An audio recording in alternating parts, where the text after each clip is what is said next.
Hi there, Cheryl Lampard here. Let me just refresh the page. I hope you can hear me okay. I had to start again, as I couldn't see what was going on.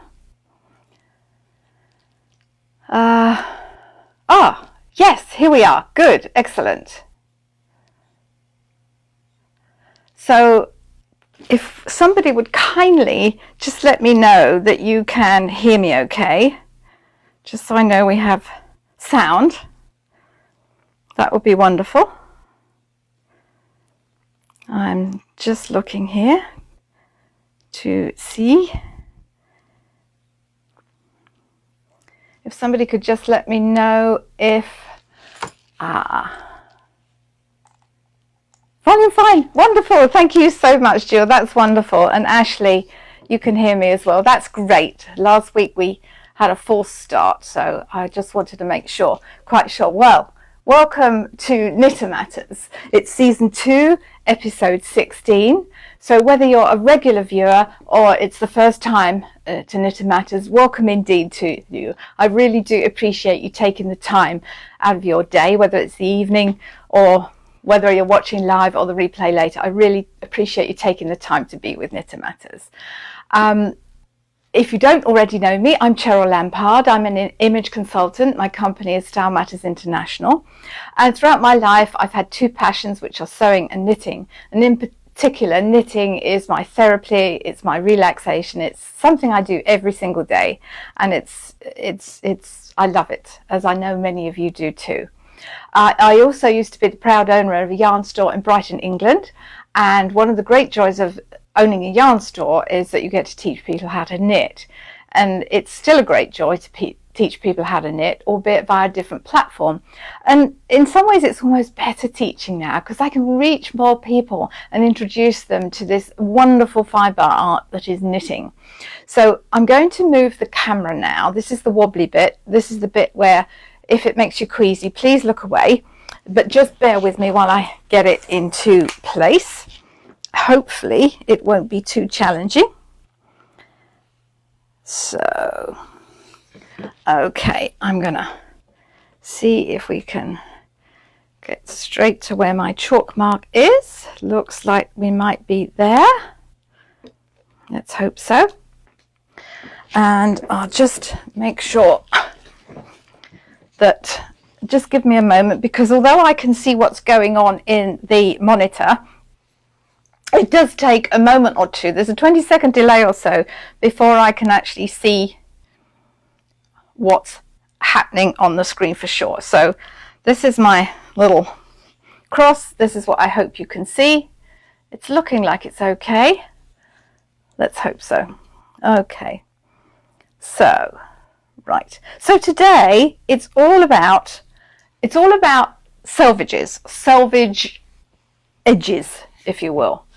I see I need to just move in a bit so you're not distracted by my, hopefully, yeah, I need you to see the table, not me moving about. Hopefully that's okay. Hopefully the edge of my blouse doesn't distract you too much.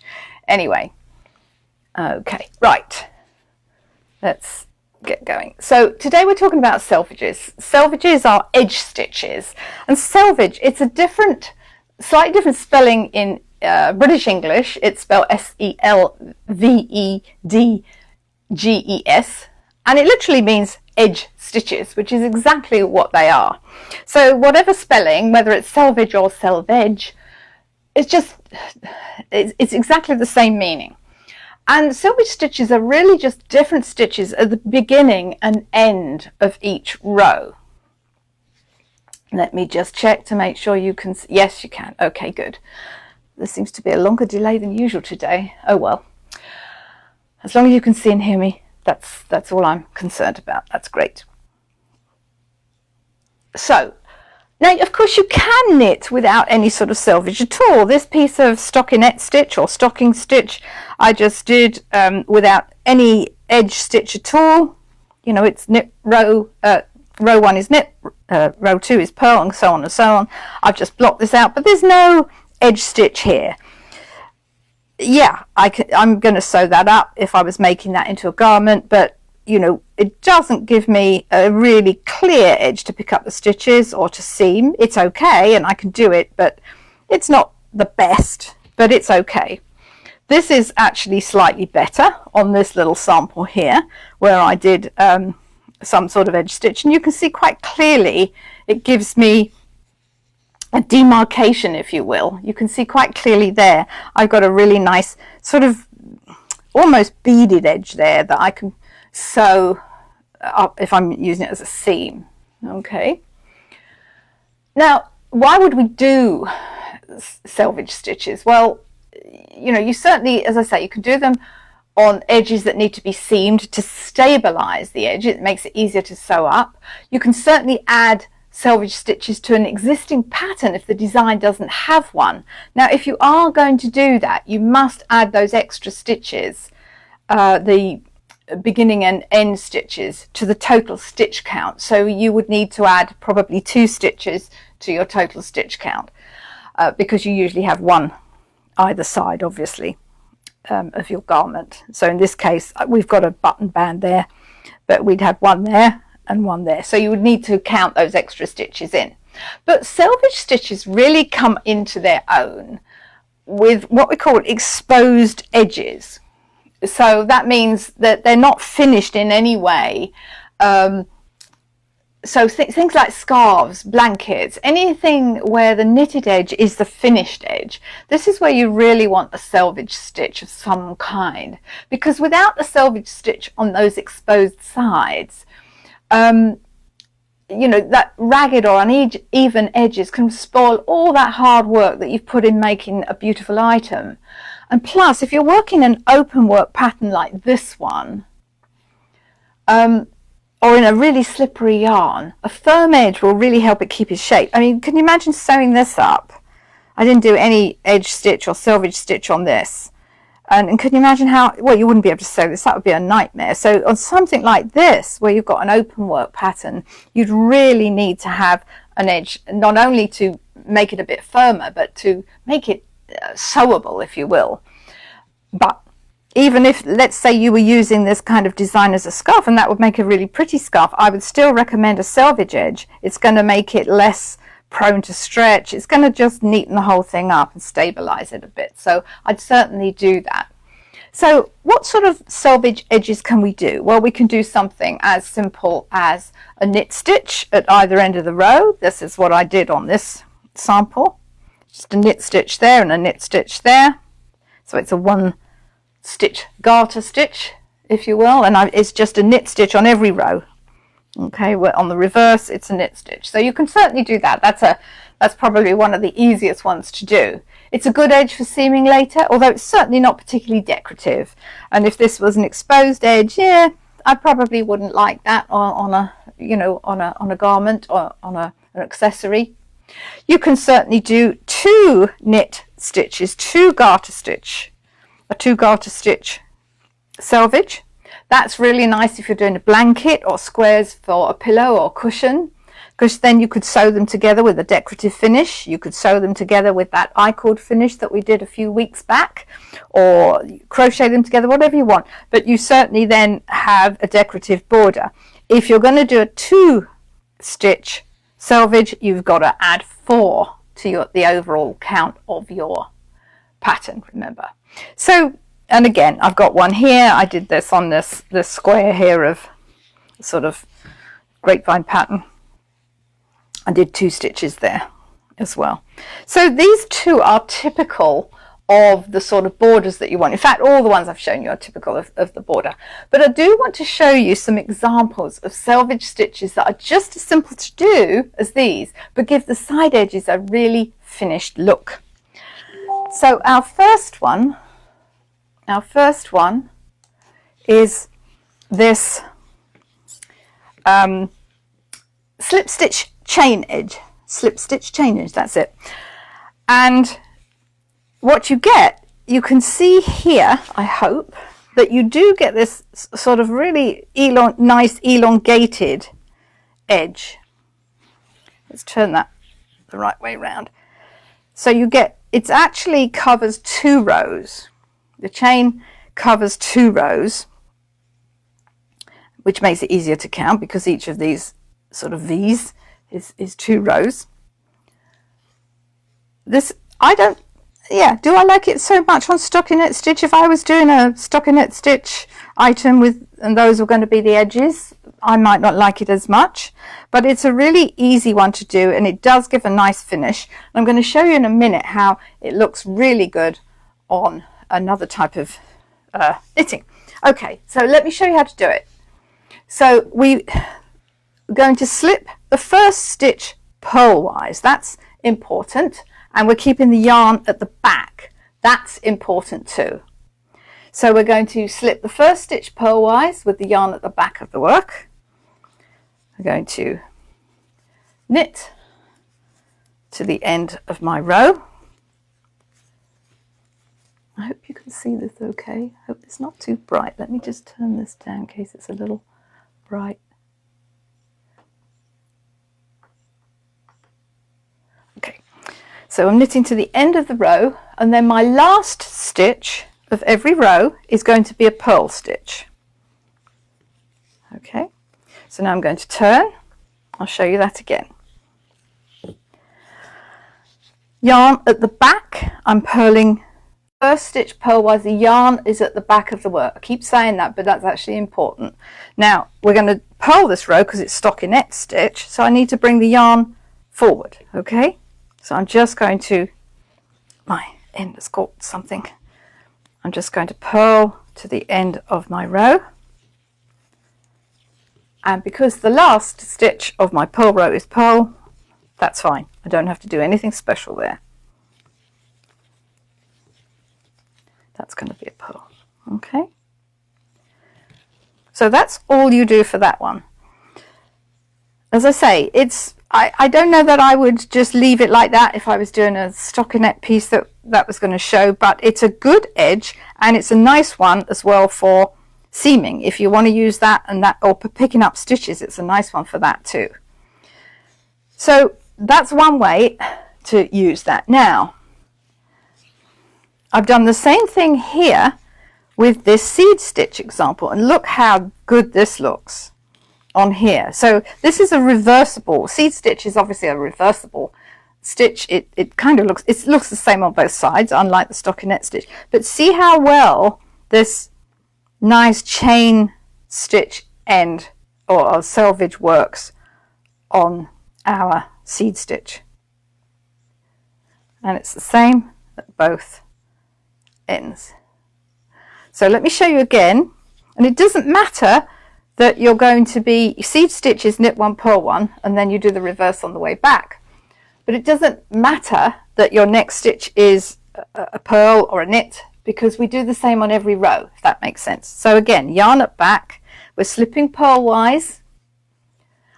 So my next stitch is going to be a purl, because the one below it is knit, and so on. And I just keep my seed stitch going with my knit one, purl one, and I'm purling over the knits of the previous row and knitting over the purls of the previous row. That's all seed stitch is.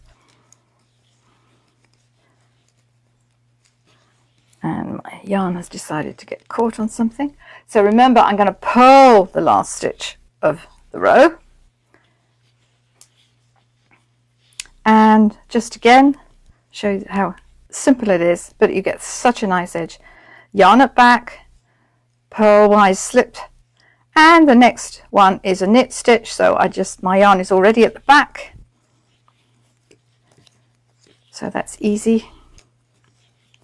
But it really works well on these sort of jacquard stitches, if you will. So when you use purl in the middle of rows of knit to make a sort of embossed pattern, it really works well on designs like that where you have this nice edge. Remember, we're doing a purl at the stitch at the end of the row, so although my stitch there is a purl, I'm still going to do a purl stitch because that's what I need to do. So that's a slip stitch chain. Oh, I've split the yarn there, but you get the idea. That's my slip stitch chain, and it really works nicely on a sort of reversible fabric, as it were. Works nicely here too, but it does look different on the wrong side, but that's exactly the same stitch. So that's a good one to try. Let me show you another one now. Very, very similar principle.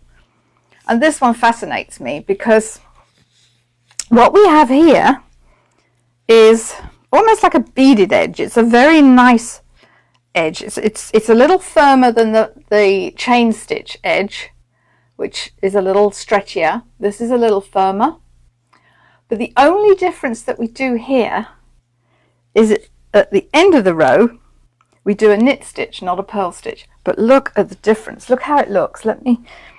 I'll show you again in a second the first sample. Let me show you again. This is all you do.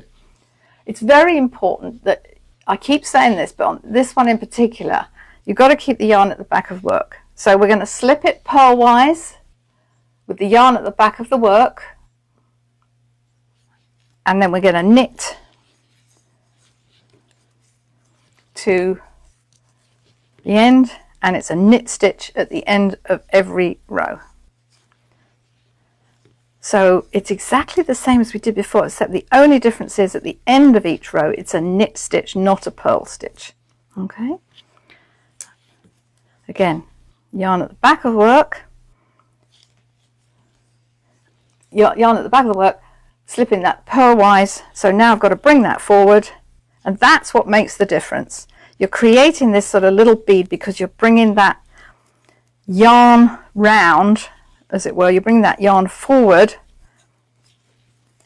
and you've done a knit stitch on the previous row. So now at the end of my purl row, I'm doing a knit stitch. So I think this is fascinating. The difference this makes, all we've done is a knit instead of a purl. Let's get the yarn out the way so you can see it. You see that kind of, it's like a little string of beads almost. Nice beaded edge on both sides. On both edges, I should say, on both selvages. And bringing back that red sample. Isn't that amazing, the difference that a purl stitch or a knit stitch can make at the end of the row? See, knitting is a fascinating thing because just one small change makes a huge difference. But I particularly like this one. It's, as you can see, this is really quite stretchy.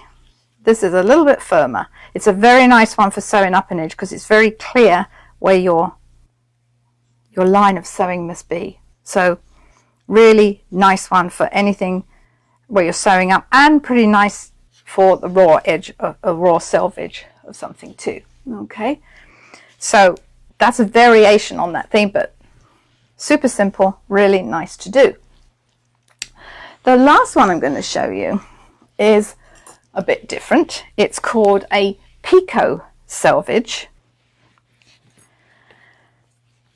And the picot selvage, this is an interesting one. There's several different ways to do this. And I think some of the methods that I've seen seem overly complicated to achieve pretty much the same thing. They do all look slightly different, but I like this one. It's very simple and it's easy to remember. If you're traveling with your knitting, it's super easy to remember. So as I say, there's several ways to do it. Like so many things in knitting, there's many more ways than one to do something, and you can pretty much achieve the same thing. But this one is particularly nice, and you could use this. Let's say you were doing a child's cardigan. You know, maybe it's an edge-to-edge little sweater that only buttons at the neck or something like that. So it's quite pretty as a picot edge, just to have that as a picot selvage. If it's for a baby's cardigan, if it's small enough, or even if it was sort of for, if you're making doll's clothes or little miniature things, you could actually use these loops here as the buttonholes if it's tiny buttons. So you could do that for these tiny toys or doll's clothes if that's what you like to knit. Anyway, it's a nice finish, and I'm going to show you how to do it. It's very, very simple. So on this one, we're just doing it on this front edge. All we do here, now I've been saying for all those other samples that we slip purlwise. This is one where we slip knitwise. And what we're going to do here as well, we're going to do a yarn over at the very front. Well, that seems odd, doesn't it, that we do a yarn over right at the beginning when we've got no stitches to work between, because normally we do a yarn over sort of between, but here we're going to do a yarn over before we start. So what we do, we have the yarn in front of our needle essentially. I need to get that looped round my needle. Okay, so I need to get that looped around my needle, and I'm going to slip the first stitch, then I'm going to knit the next one. So this is how this yarn over comes into play now. I'm going to knit that one. Then what I have to do is find that knitted stitch and pass it over my slip stitch. Don't worry, I'll be showing you this again. So this yarn over always stays at the front end, if you will, there. Okay, so now I knit to the end. All I'm going to do here is just knit and then turn. I do a couple of rows of garter stitch so it doesn't curl up, so it won't spoil it, so you can see it, but it still wants to curl as I'm knitting it. Anyway, I think you'll be able to see. So all I'm going to do here is just a knit stitch at the end of the row. Now I'm going to turn. Oops. And it really doesn't matter what edge you do here. Let's assume we're going to sew it up. But anyway, I'm going to just stick to what I've been doing and make a nice sort of beaded edge. Now I'm going to purl until I get to 2 stitches from the end. My needle is getting caught on the edge of the table. Oops. Okay, so I'm 2 stitches from the end. I'm going to do a yarn over. I'm going to do it knitwise, and I'm going to do exactly the same thing. I'm going to slip one and knit one, and I'm going to pass that slip stitch over. Okay, I'll do it again on this side. So I want to get my yarn in front of my needle. This is a knitwise slip stitch. Okay, start that again. This is my yarn over. I need to get the yarn over the front of the needle. Then it's going to be slip one, knit one. This is the bit that's a bit tricky. You don't want to slip this yarn over. This is the one you're going to pull up. It's a knit stitch, and you're going to take it over, past slip stitch over. You're going to take it over that slip stitch. Then we're going to knit. Okay. And right to the end. And turn. And right. So it's exactly the same thing at this end. And then I'm going to show you something else that you can do using exactly the same stitch on the same piece of knitting if you choose to. So I need to get to the last 2 stitches. Again, it's a yarn over. This one's easy because it's not at the front of the work. Slip one, knit one, pass slip stitch over. Okay. Now, let's say you've got both side edges exposed and you want to do a similar thing on this edge. How do we do that? You just work it in the same way. So again, yarn over, slip one, knit one, pass slip stitch over, knit, knit, right to the end. And it doesn't have to be knitted stitches in between. It doesn't have to be stockinette stitch. It could be whatever pattern you're doing. It could be seed stitch, it could be garter stitch, whatever you're doing. All we're going to do now is yarn over, slip one, knit one, pass slip stitch over, and turn. But this time, of course, I'm going to do it at this end as well. I'm going to start this end with my yarn over and slip one, knit one, pass my slip stitch over. Now I've got to purl back, so I just need to bring the yarn forward.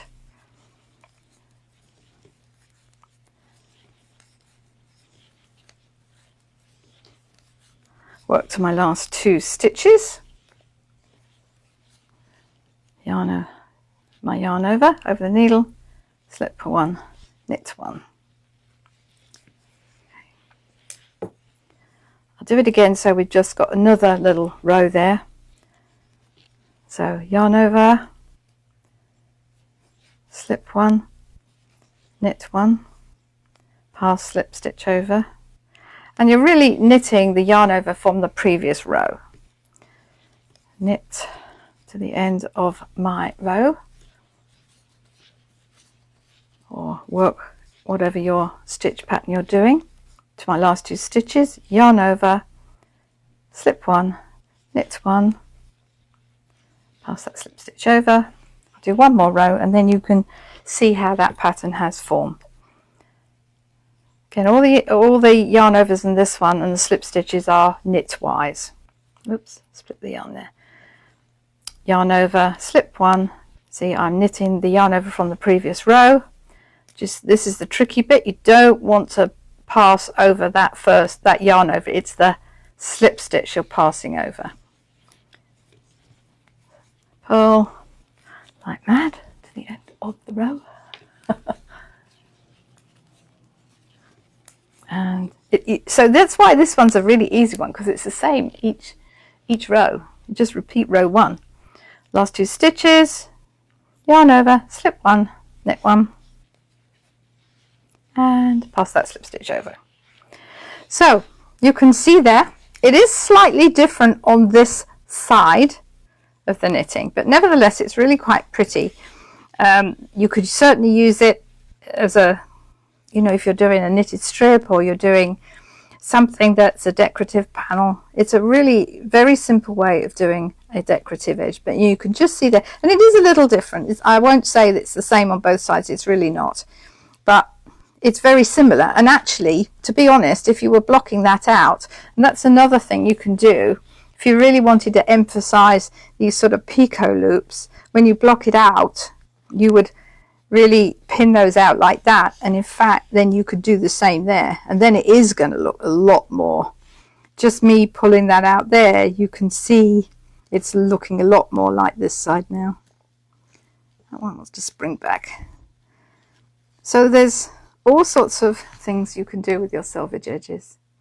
Anyway, I think that's a really easy one. I think it's very effective for its simplicity, and sometimes that's the thing with knitting. The most simple designs are sometimes the most effective. Okay, right, okay, I'm going to push the camera back. Just look away again if this makes you a little queasy. Got to get you in shot so I can say goodbye to you.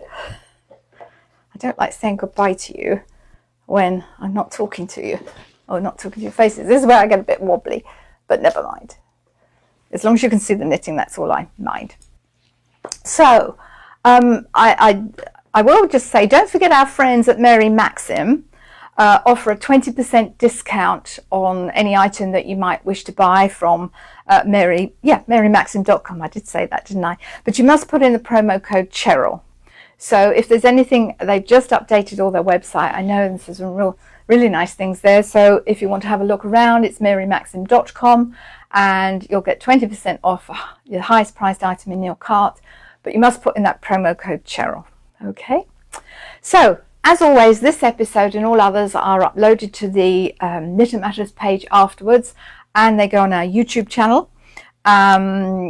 So you can watch the replays at any time. If you're looking for this one, it's season 2, episode 16. And of course, everything will be uploaded within 24 hours. So I do hope you've enjoyed today's Knit and Matters. Thank you again for watching. Do join me next week again at 7 p.m. Eastern. And in the meantime, stay well, stay calm, and stay knitting. Bye for now.